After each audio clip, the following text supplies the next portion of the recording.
Ma mission TV, le miroir du monde.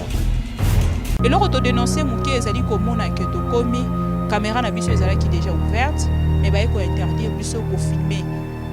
Autorisation et outil likolo, to ki kopesa bongo information te ya kolobake. Corps ya ndeko Sadio et bimi déjà.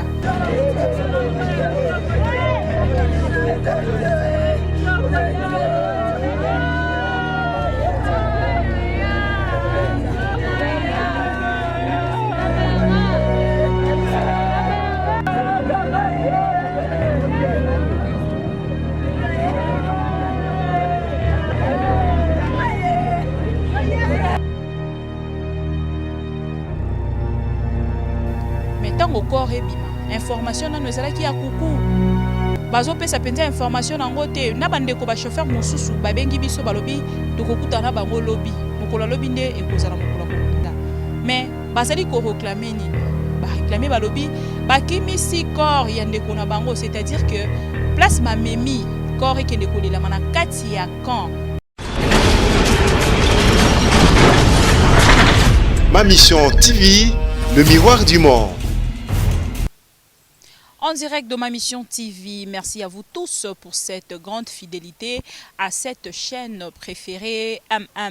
avec moi, votre servante Bibi Kapinga. Vous connaissez tous la nouvelle de notre frère compatriote Oati Kabiso Yatla quelques jours et Kokisaki déjà un mois ou en accord nae bimi le lobat mususu retour nanga compatriote nini lisusu Bibi Kapinga. Ben information mususu ela Kabiso ndeko na biso moko o to betela kabilo lisolo ya koyebisa bino kende ko chauffeur o babomaki ye par balle na policier en plein volant en plein boulot akufa na service bino nyoso boyebi na ngambo ya 80 jours ndeko mobali wana na kosolola ya famille na la police lelo nde mokolo corps na ye ebimi eza bongo exposé ebimaki na mama emo eza bongo exposé kuna na ngambo ya centre supérieur et biso Ma Mission TV ndenge toyebisaka bino tozali liso na bino esika information ezali lito ina bino pona nini te makolo na bino kokita en temps réel pona kozela bino information lelo tokitaki wana tokendaki na morgue tokomaki wana mais tozalaki autorisé te ya kozela bino ba image ya morgue wana ezalaki eloko ya liboso ya mibale tokomi bongo na centre supérieur militaire kuna boyebi ezali esika bakonzi penza minene bakendaka pona kozwa formation na bango biso tolobaka nyonso ya malamu pe oyo pe tomoni pe mabe toyaka koloba pona kotalisa bino ke tozalaka wana pona kopanza kaka sango ya sentiment te sango oyo tongo mosusu ya kosala plaisir te soki tomoni makambo malamu tolobi makambo pe ya mabe tokoloba eloko to dénoncer muke ezali komona ke tokomi caméra na biso ezalaki déjà ouverte mais ba eko interdire biso ko filmer. Autorisation et outil likolo tokoki kopesa bongo information te ya kolobake corps ya ndeko Sadio et bimi déjà ce qui tokopesa topesa yango boye sans image autorisation ezate pona ko filmer to bandaki lisolo ya ndeko Sadio pona kolobake ndeko Sadio atiki biso état de droit mokonzi Félix etalela biso likambo yo famille elelaki bana pe balelaki ce qui totali bongo mikolo mileki bandeko na biso mosusu ya presse. Bon, parce que bazala ressource na presse ndeko Eliezer ou azalelo honorable et puis amemaki famille bakinaki bongo pa ministre Basile bakomaki kuna lisolo le kaki ndenge nini question mark to ebi suite te to mona ki kaka bazalaki wana yambaki famille ba promesse pe salamaki kuna to lukite to kota na mozindo poto yeba ba pesaki ekokisamaki to ekokisamaki te caméra ezalaki ouverte et dérangeaki te mokolo tokendaki mpona tozwa famille ndenge nini makambo ndenge nini bozo solola na la police kuna bolobi nini koto balobi nini et dérangeaki pe te mais tango corps ebima information nano ezalaki ya kuku bazo pesa penza information nango te na bandeko ba chauffeur mosusu babengi biso balobi tokokuta na bango lobi mokolo lobi nde ekozala mokolo kokunda mais bazali ko réclamer nini ba réclamer balobi bakimisi corps ya ndeko na bango, c'est-à-dire que place mamemi corps ekende kolela mana kati ya camp na centre supérieur militaire ezali déjà secteur moko o ezali zone rouge policier akozala wana tout comme ba chauffeur bakozala ba chauffeur bakoya wana mais bakosala ba réaction na bango te dans le sens ko sala neti ko revendiquer parce que balukaki na aseko basangana basala marche pona ko revendiquer liwa ya ndeko na bango aseko pe lokola e pa koma na makambo kili moi et koma pe échelon aseko association ba chauffeur bazalaki na mote bazelaki baz autorisation pona ko sala marche yango pe esalamaki te. Après un mois, yango encore Yandeko Zadio, le chauffeur qui a été tué na route na 80 jours et bimi lelo. Ndeko policier oya bomaye na un mois o nyo sali ti ba sololi ti mokolo corps et bimi to tikali koyoka li solo te es bakangiye to te. Colonel oyoyo esika ndeko policier azalaki détaché est-ce que ti lelo kombo na ye eyebani to eyebani te tozali kolobela likambo état de droit tozali ko réclamer parce que en dehors ya ndeko chauffeur wana bomamaki to uti komona lisusu garde du corps abomi colonel soki bazwaki na masasi te ntango mosusu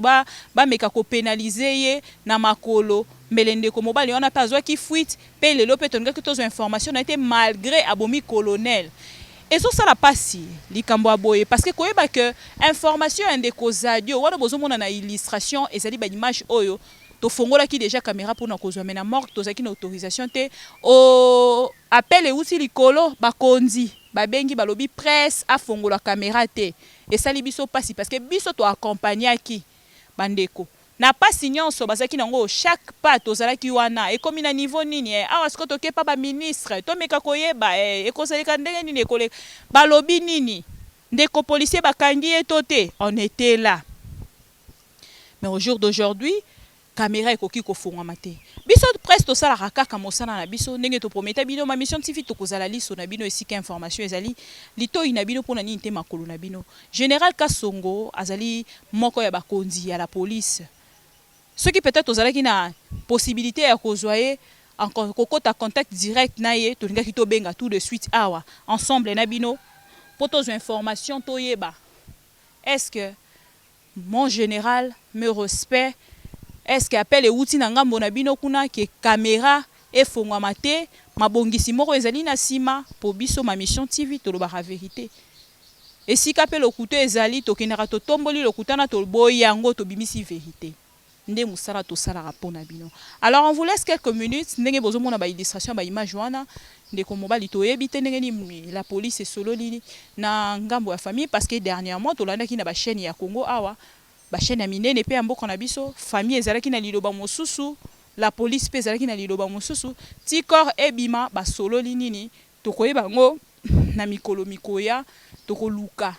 tomeka kokota lisusu na profondeur parce que omoni douleur eza nano makasi lelo nde bauti kobimisa corps parce que sangwa matanga ezalaka ntango babi ndeko kingandi akufi boleli pasi makasi ti talaka corps esali un mois bosali neti moko bosana na ba démarche bozo sala moi pasi esili muke mais mokolo corps ebimaka esalaka ke renouveler lisusu pasi wana tokoki kokende na ba micro na biso te ata tolobi ke biso nde tozalaka ba chasseur d'image ba pigiste soki banani toyebi ko compatir na bango tosali o eza mosala na biso parce que to prometaki bango ke tokozala na bango du début à la fin tokoki kozala te kaka ke tozalaki na bango et puis ekomi na ntango corps ebandi kobima biso tokimi. Voilà pourquoi on était là début bomonaki ndenge tozalaki na famille lelo pe bomoni ndenge nini toyaki kokitisa motu na biso na corps bino moko bomoni kaka ndenge tovandi presse lokola tozwaki autorisation te bakatisaki biso caméra moi moke ya image oyo tozalaki nango déjà lokola biso tochasaki image togardelaki bino pour ke tolakisa bino moko bomoni ba image wana yango nde elakisi esika ndeko Zadio corps ebimi soki bomoni bakiti mosusu eza nano vite toyebi te mpona mokolo lelo mpona koloba peut-être que non bandeko mosusu baza informé te ti bazwaka information bakoya ko mimonisa na esika ya corps ya ndeko na bango oyo exposé. On vous laisse juste quelques minutes ya rolanda ba image wana et puis on va revenir.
voilà, vous venez donc là de suivre une petite image. Autozela qui bino pour que peut-être bolanda parce que tozala wana pour na bino lokola liso esika information eza lito ina bino pour na ninte makolo na bino yango tozeli bino ba image wana. Merci de nous avoir suivis de partout, mais entre-temps corps et kokundama lobby nde tokokende na ngambo cimetière esika tokokende kotika ndeko zadio pour na libela et puis na koleka mukie kara pour na kopesa conseil na bandeko mosusu o batikali tango mosusu ya ba chauffeur liwa pe ndeko zadio epesa pe ka toli moto asimbi mandoki basala kane motu makasi te parce que bino moko boyebi tozo l'état de droit mais malgré l'état de droit pe kuna ezo sala musala nango ya koluka moto abomaki nani ezu déjà un mois ndeko zadio azali susu te vie ekei bana batikali omoni ndeko na munduki na ye munoroka ya kokanga alingazwa na ye likolo aloba mata pesa ye nzela amata eza mikili ya poto te toza na kati ya Afrique na kati ya RDC toyebi makambo yango ndenge elekaka okoloba lelo ata lelo abeti yo masasi te lobi akokokangela okanda donc moto na moto ameka pe ko se préserver état de droit ezosala mosala nango yo pe se préserver bomba vi na yo bana baza na nsima mwasi aza na nsima mobali aza na nsima famille eza na nsima la famille ya ndeko zadio eyoki pasi wana ya famille ya ndeko zadio ezwi congolais nyonso de partout kobakisama na ya ndeko colonel donc ce côté li déjà ndeko colonel pas zwi ya ye masasi atiki biso bamemi kutu deux bana mwana moko ya 20 ans na ya 18 ans donc epesi isusu pasi mpona koyeba ke ndeko asimbi mandoki ndenge babandaki koloba kala batunaka mbula na ye te basalaka na ye pe guerre te parce que yo oza maboko pamba ye aza na monduki donc akokozwa ba décision nyonso ndenge alingi ayebi kaka ke na kokota na ngata bakatelinga 20 ans na kobima mais entre temps yo au perdre vie. C'était juste un petit conseil pour na bandeko na biso nyonso tonso basalaka bras de fer na basoda eza malamu mingi te bandeko na biso pe basoda toza bandeko na bino ba congolais. Ça fait très mal de savoir que à chaque fois que oza monter oza ko utiliser outil na yo ya travail pour na ko déstabiliser moto aza en face na yo oyo aza na eloko te na maboko aza maboko pamba esalaka pasi surtout biso ba journaliste tosufora mingi na problème wana esalaka pasi nayebi te nini naloba bino bolandi ba oyo batire leçon na makambo eleki batire leçon ba oyo baokipe pasi lokola nga de me savoir que je suis une mère pasi ya komona bana batikali bango moko papa te maman ye moko abana kozwa charge ya bana wana nyonso ezali facile te tokomeka toyeba na kosolola na famille toyeba est-ce que l'état andimi kozwa bana wana en charge na l'école 4 enfants kozwa bango en charge parce que ce n'est pas une porte à côté bango ne famille bato bakoyebisa biso na masolo na bango ndenge nini basolo soki pe bakomeka kofongolela biso branche wana ya koluka kokotisa biso pena koyeba information ya vrai na kati wana ezalaki nini bango nde bakoyeba. C'était bien moi votre servante Bibi Kapinga au micro de Kinshasa Analyse. Tosale libino analyse oyo pona komeka kolakisa bino ndenge nini tosala ramosala ndenge bino bolingaka ndenge botindaka biso pembeni ya information pona toya to informer bino. Merci beaucoup na bino nyonso bozala ki branché na bakiti na bino pona kosala confiance na ma mission TV na vidéo oyo ya mokola lelo ya pasi ya cette nouvelle si triste topesi bino. Merci beaucoup. On se retrouve prochainement pour un nouveau numéro. Sans oublier s'il y aura des actualités, bien sûr. On n'en manquera pas pour revenir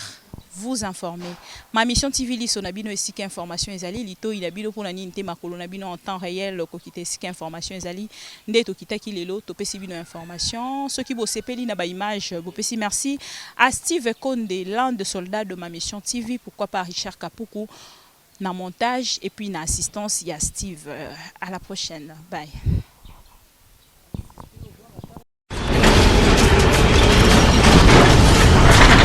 Ma mission TV, le miroir du monde.